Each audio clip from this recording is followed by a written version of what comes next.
Hi everyone, welcome back. This is Drusilla's Dream, and I am Drew. And we're doing our recording this morning, 4 a.m. to be exact, for the blog for this week. So I'm happy to be with you again, and thank you for joining me. The name of the blog this week is called, Who Am I? How many times do we ask that question over the course of our lifetime? How many times have we heard others ask us, who are you? Besides this one all-encompassing question, some people most likely want to further define us in their minds so they can perhaps assess our worth or likability. They ask us things like, what are your hobbies?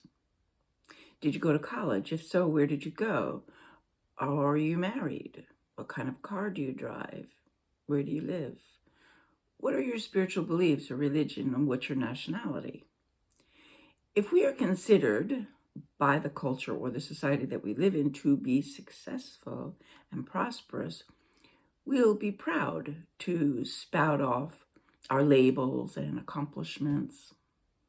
Our voices will be strong and confident, and our chest may pump up, and our shoulders square broadly, and our chins will kind of lift up to the heavens. If not, the opposite will most likely occur. Our voices may be small or nearly muted, chest almost concave, and shoulders slumped forward, and our chins heading straight for our chest. Before continuing, I would like to share with you a quote from one of the best spiritual books I've ever read, called A New Earth. The ultimate truth of who are you is not I am this or I am that, but I am. What a liberation to realize that the voice in my head is not who I am. Who am I then? The one who sees that. The awareness that is aware prior to thought, in which the thought or emotion or sense of perception happens. Eckhart Tolle. So the answer to the question, who am I, depends upon which part of the self we most identify with at the time of the question. Or who is asking the question and which part of the self that person summons forth, the human part or the being part. If we are already on a spiritual path and have begun to awaken to our identity as a soul, we will most likely be able to recognize when the ego wants to boast and bluster about its accomplishments. Our soul can then firmly say, I'll take it from here, thank you, and override the ego's desperate attempt to control the narrative.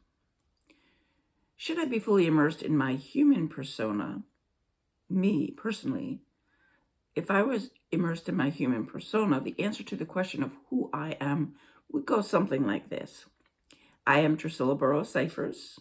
I am a white American female, 67 years old. I hate to admit that.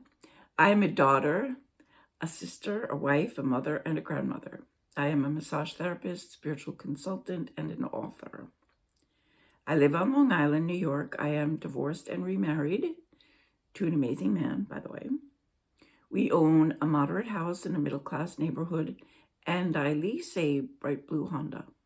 My hobbies and passions include writing, working out, doing yoga, being at the beach, and exploring wine country here on Long Island, which of course includes tasting lots of great wines. Is that a true assessment of who I am? Well, yes, from a human perspective. At the time of the question, had my current vibrational frequency been one of energy rather than physical form, my answer would most likely be quite different and much less verbose. That answer would simply be, I am a spiritual being born of light and love, and I need no other designation. Of course, we are both energy and form simultaneously and must work continuously to integrate our sometimes snarky, frightened ego with that of our eternal soul. Therefore, as we ponder our soul's evolution and our spiritual journey here on the earth plane, a question that begs an answer from both parts of our nature might be, if we should lose any of the roles or labels that we believe define us, would that in any way diminish who we are? From the human or ego's point of view, the answer would be yes, it surely would. If we should lose our job, our home, our possessions, then people would judge us and label us a failure. If our spouse or significant other leaves us, we again may feel judged by others or ourselves and perhaps feel unworthy of love. The ego would pronounce loudly, in the eyes of the world, we are nothing more than a pathetic disappointment. Yet, from our soul's viewpoint, it may respond as follows. None of those things define who we are, and thus cannot diminish who we are. Our soul is aware that any roles we choose to play or labels we have accumulated in the physical world are merely tools to help us accomplish our life purpose and evolve as a soul. Those roles and those labels change continuously, not just during this lifetime, but also from lifetime to lifetime, depending upon our life missions and lessons we have chosen to learn, among other things. So putting aside what the world thinks about us and how we are perceived here on the earth plane, here is a more significant question. Would losing labels, possessions, or relationships change the way we feel about ourselves? Would it affect our self-worth, our self-esteem, our self-love? The answer to those questions, of course, depends on our level of spiritual awareness and consciousness. It depends on how attached we are to the transient nature of the physical world. And yes, it may depend on how much we depend on how others perceive us, and how willing we are to allow those perceptions to define us. So here's the thing. For those of us determined to search, seek out, and discover every possible spiritual truth, I say, bravo. However, we can travel the world over and learn from great mystics and spiritual teachers. We can fill our bookshelves or our Kindle and Audible libraries with holy texts, inspired works from enlightened ones, and an infinite number of spiritual self-help books. Yet in the end, our journey will be one that ultimately leads back to ourselves. Beyond the incessant stream of involuntary thoughts, compulsive obsessions, and volatile emotions spewed at us from our egoic mind is another quiet and sacred space. That mystical and transient place lies not out there in the ethers somewhere, or in the far corners of the world, but in the warmth, comfort, and peacefulness of our inner realm. We find that therein lies the truth of who we are and have always been.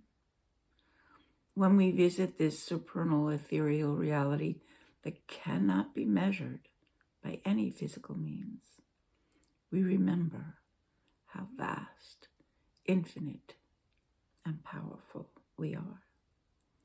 We find no judgment there, only love.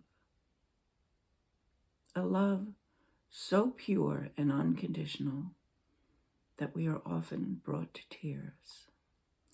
We sense the heartbeat of the heavens and our Creator.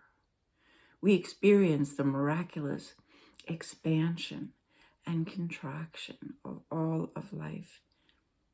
And we feel a soft, tender, all-encompassing embrace that both energizes and eases us.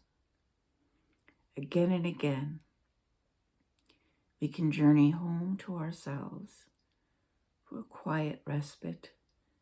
And when we re-emerge and continue our earthly journey, no one and nothing can confuse us ever again.